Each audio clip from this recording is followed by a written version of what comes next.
In Dealing with Debt, tips on how to avoid running up credit card charges when traveling overseas. Let's bring in Ted Rossman, the senior industry analyst at Bankrate.com, who's standing by. What can you tell us as far as credit cards that are or are not accepted overseas? There's been some good news for international travelers in recent years. There's a much better chance now than there was, say, 5 or 10 years ago that your credit card will be accepted without restrictions abroad. That's particularly true if it's a Visa or MasterCard. American Express and Discover are not as accepted globally. What could stop a credit card from actually working? There was a big issue a few years ago with chip and PIN credit cards, where a lot of the rest of the world relies on credit cards with microchips that require you to enter a PIN, kind of like we do at the ATM.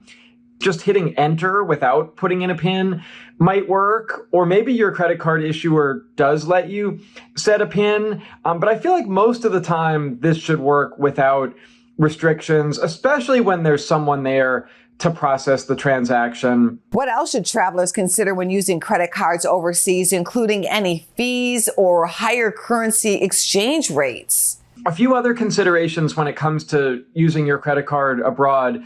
One would be, don't fall for that merchant pitch to pay in dollars. There's this thing called dynamic currency conversion. Well, they will offer to do the transaction for you, the currency exchange.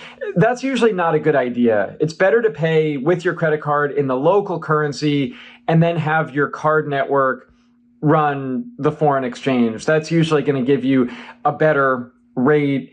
And then the other thing is just to beware of foreign transaction fees. These are pretty common on credit cards. They're often about 3% of the transaction. So if you're someone who travels abroad a lot, look for a credit card with no foreign transaction fees.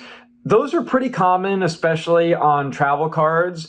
And in fact, some issuers like Capital One and Discover make it a practice that none of their cards will charge a foreign transaction fee. Thank you very much, Ted. My pleasure. Thank you. Go to businessfirstam.com for where to see our show on TV.